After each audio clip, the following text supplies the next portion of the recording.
எனக்கு பிரியமானவர்களே, உபாகமம் 28ஆம் அதிகாரம் 9ஆம் வசனத்தில் இப்படியாய் வாசிக்கிறோம். நீ உன் தேவனாய கர்த்தரின் கட்டளைகளை கைக்கொண்டு அவர் வழிகளில் நடக்கும்பொழுது கர்த்தர் உனக்கு ஆணையிட்டபடியே உன்னை தமக்கு பரிசுத்த ஜனமாக நிலைப்படுத்துவார். உமக்கு ஆணையிட்டபடியே கர்த்தர் உம்மை தமக்கு பரிசுத்த ஜனமாக நிலைப்படுத்துவார்.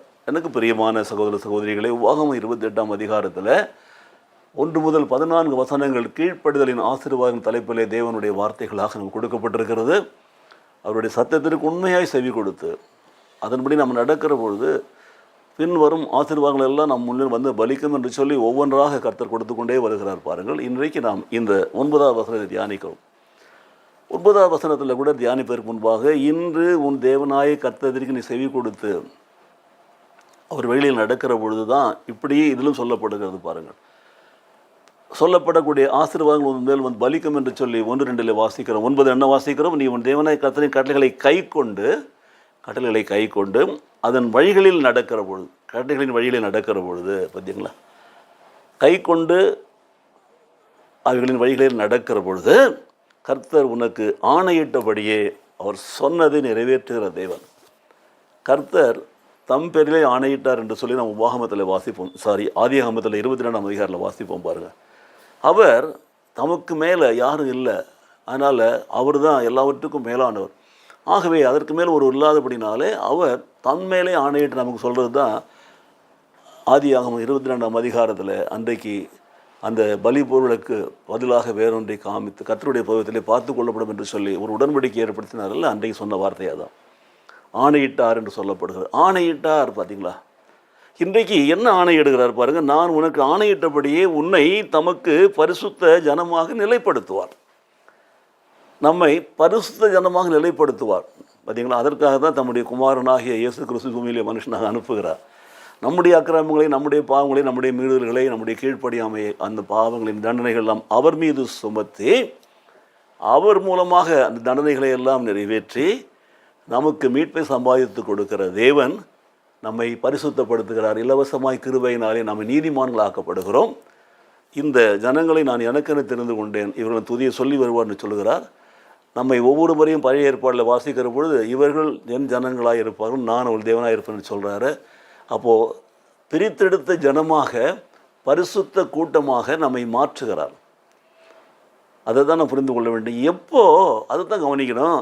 நீ உன் தேவனாய கர்த்தரின் கட்டளைகளை கை கொண்டு அதன் வழிகளில் நடக்கிற பொழுது, 2 காரியம், கை கொள்ளுதல், நடத்தல், 2 ஒன்று தான். ஆனால் 2ஆக சொல்கிறார் பாருங்க. கட்டளைகளை கை கொண்டு அதன் வழிகளில் நீ நடக்கிற பொழுது அவர் உனக்கு ஆணையிட்டபடியே அவர் உன்னை தமக்கு பரிசுத்த ஜனமாக நிலைப்படுத்துவார். நம்முடைய பாவங்கள் எல்லாம், அக்கிரமங்கள் எல்லாம் அவர் மீது சுமத்தி நமக்கு மீட்பை சம்பாதித்து கொடுத்த தேவன் இலவசமாய் கிருபையால் நம்ம நீதிமானாக்கினவர் நம்மை அவருடைய பரிசுத்த ஜனமாக நிலைப்படுத்துகிறார்.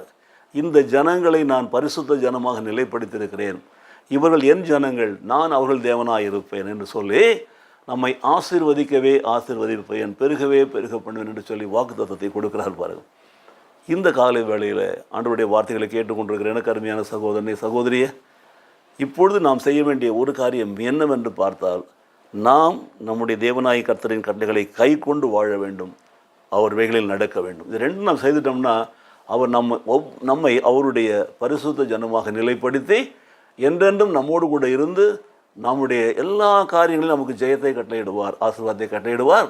நாம் ஆசீர்வதிக்கப்பட்ட மக்களாக நாம் இருப்போம். விசுவாசத்தோடு ஒப்பு கொடுப்போமா?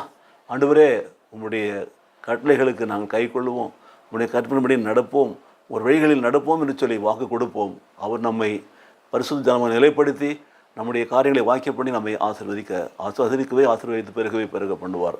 ஜெபிப்போமா? எங்களை நேசிக்கிற நல்ல பிதாவே, இன்று நீ உன் கர்த்தரின் கட்டளைகள் எல்லாம் கை கொண்டு அவர் வழிகளில் நடக்கிற பொழுது அவர் உனக்கு ஆணையிட்டபடியே உன்னை பரிசுத்த ஜனமாக நிலைப்படுத்துவார் என்ற வாக்கு தத்துவத்திற்காக உமக்கு ஸ்தோத்திரம் செலுத்துகிறோம்.